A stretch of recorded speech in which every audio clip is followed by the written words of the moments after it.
Hello guys, आज की video में हम बात करने वाले हैं कि कम्युनिज्म क्या होता है। कम्युनिज्म एक तरह की पॉलिटिकल और इकोनॉमिक फिलॉसफी है जिसका एम है एक कम्युनिस्ट सोसाइटी को स्टैब्लिश करना। कम्युनिस्ट सोसाइटी का मतलब क्या होता है? कम्युनिस्ट सोसाइटी का मतलब होता है कि ऐसी सोसाइटी क्रिएट करना जहाँ पे सभी रिसोर्सेज की कॉमन ओनरशिप हो, जहाँ पे कोई सोशल क्लास ना हो, कोई सबॉर्डिनेट सुपीरियर ना हो, सब बराबर हो। मतलब एक ऐसी सोसाइटी जो कलेक्टिवली मैनेज करती है सभी रिसोर्सेज को। कम्युनिज्म का मतलब है कि एक ऐसी सोसाइटी को क्रिएट करना जहाँ पे सभी रिसोर्सेज की कॉमन ओनरशिप हो, कोई सबॉर्डिनेट ना हो, कोई सुपीरियर ना हो, कोई सोशल क्लास ना हो, जहाँ पर सभी के लिए इक्वल ट्रीटमेंट को इंश्योर किया जाए। जो ये आइडिया था कम्युनिज्म का, ये दिया था कार्ल मार्क्स ने, जो कि एक जर्मन फिलोसोफर है, जिसके बारे में इन्होंने अपनी बुक द कम्युनिस्ट मैनिफेस्टो में भी बताया था इन 1848। जो कम्युनिज्म के फंडामेंटल कॉन्सेप्ट्स थे वो प्लेटो और एरिस्टोटल ने एंशिएंट टाइम में डेवलप किए थे।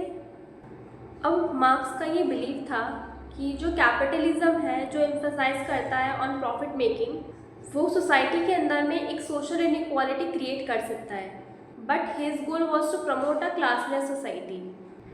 अब कार्ल मार्क्स का मानना था जब कोई किसी से बेहतर बनने की कोशिश ही नहीं करेगा तो जो इनइक्वालिटी है वो क्रिएट ही नहीं होगी between rich and poor.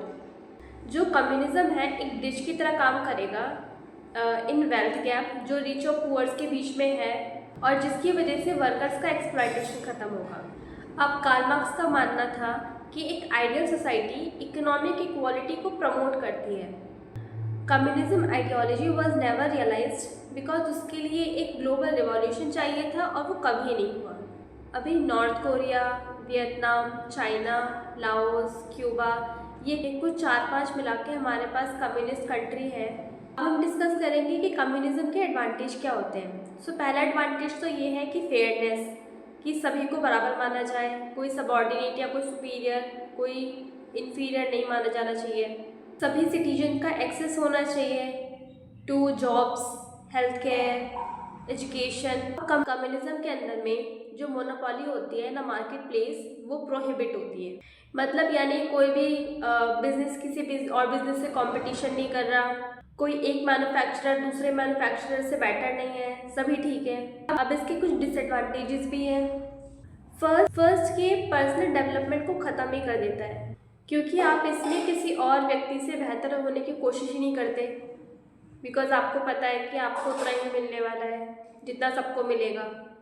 And जिसकी वजह से कहीं ना कहीं मोटिवेशन में भी बहुत कमी आ जाती है लोगों के, और सबको पता होता है कि सबको सेम